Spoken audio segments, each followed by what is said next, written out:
In the 12th century, the south of France, the Languedoc region, had a serious problem. It was nice. Too nice. The sun shone, the wine was good, and people wrote poetry about love instead of, the appropriate amount of miserable suffering. This area was culturally distinct, speaking Occitan, not the French of the north. Their lords were powerful, but also famously independent, preferring to resolve disputes with a strongly worded poem rather than an army. And to top it all off, a significant chunk of the population had adopted a belief system that was, to put it mildly, inconvenient for the Catholic Church. They were called Cathars, and they believed the material world was evil, created by a lesser, malevolent god, while the spiritual world was the good stuff. This meant they rejected sacraments, priests, and the church's entire corporate structure. They saw it as a corrupt institution of the evil physical world, which, to be fair, wasn't the worst take in the 1200s. Sitting in Rome was Pope Innocent III, a man who was arguably the most powerful person in Europe and had the legal mind of a shark.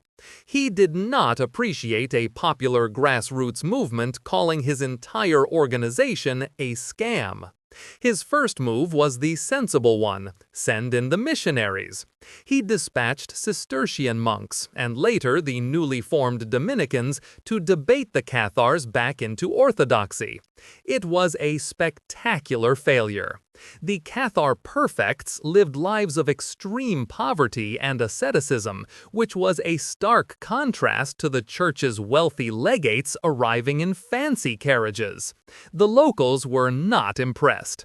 The final straw came in 1208, when one of these papal legates, a fellow named Pierre de Castelnau, was murdered after excommunicating the Count of Toulouse, Raymond VI. Innocent III, having exhausted the talking option, moved on to the crusading option. He declared a crusade, not against Muslims in a faraway land, but against Christians in a neighboring one, a brilliant innovation in internal affairs. The call to crusade offered an incredible deal: 40 days of military service in your own backyard in exchange for the complete remission of your sins. Plus, any land you liberated from a heretic was yours to keep. Unsurprisingly, thousands of northern French knights signed up for this spiritual and financial opportunity. In 1209, this army arrived at the town of Béziers. The town was a mix of Catholics and Cathars, and when the Crusaders demanded the heretics be handed over, the townspeople refused. What followed was a masterclass in not making distinctions. The city was stormed, and everyone was slaughtered. Men, women, children, it made no difference. The papal legate in charge, a monk named Arnaud Amaury, was supposedly asked how to tell the Catholics from the heretics.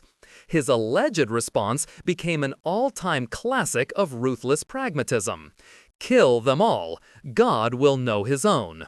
It's probably not a real quote, but the fact that everyone believed he'd say it tells you everything you need to know about the mood of the day.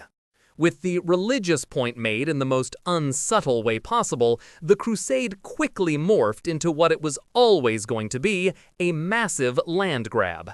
The star of this show was Simon de Montfort, a minor noble from northern France with major ambitions and a terrifying piety. He was a genuinely skilled military commander and a truly devout Catholic, who also happened to be incredibly good at seizing other people's castles and titles. Funny how that works. The southern lords, like Raymond of Toulouse, were completely outmaneuvered. They were culturally sophisticated but politically fractured. Raymond spent years trying to appease the Pope, even getting publicly flogged as penance, but it was never enough, because it was never really about his faith. It was about his land.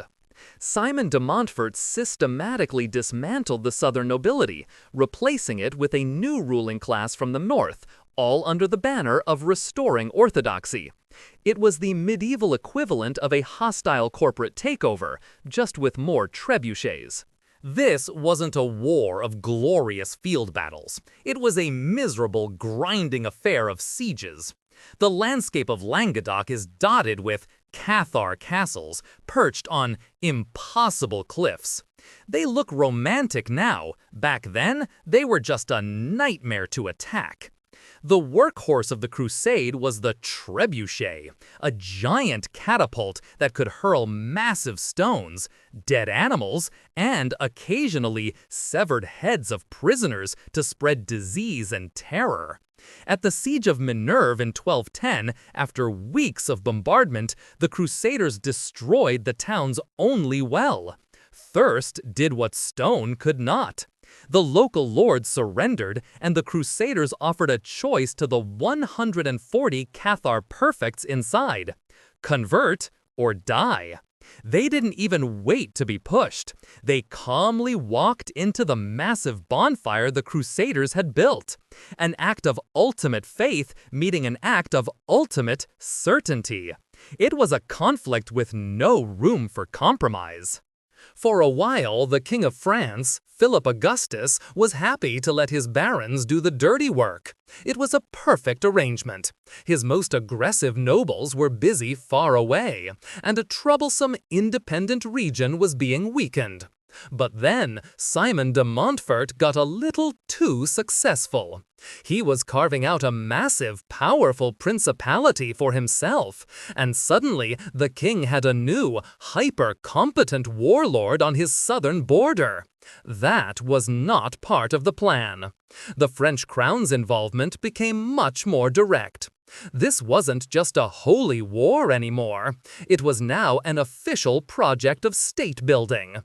After Simon de Montfort was unceremoniously killed by a rock dropped from the walls of Toulouse by a woman, a detail historians love, the path was clear. The French kings, Louis VIII and Louis IX, marched their royal armies south. The Crusade's religious pretext had worn so thin it was transparent. This was now about one thing: making the county of Toulouse part of the Kingdom of France, permanently. By the 1230s, the war was mostly over, but the heresy wasn't. The survivors had gone underground, so the church switched tactics from brute force to bureaucracy. They invented a new tool, an institution designed for the systematic, efficient extermination of an idea: the medieval Inquisition. Forget the Monty Python sketches. The real Inquisition was far more terrifying because it was so methodical. Run primarily by Dominican friars who were trained lawyers and theologians, it was a system of surveillance and interrogation. They kept meticulous records, cross-referencing testimonies. Your neighbor's confession from 5 years ago could be used to trap you today. They created a network of fear where anyone could be an informant. The goal wasn't just to punish the guilty, but to make everyone feel watched. It was the perfection of social control, trading the sword for the filing cabinet. The final, dramatic act of Cathar resistance played out at the fortress of Monscour. It was more of a symbolic sanctuary than a military stronghold by 1243. About 400 people, including over 200 Cathar perfects, were holed up on this mountain, besieged by a royal French army of thousands. The siege lasted for 10 agonizing months through a bitter winter.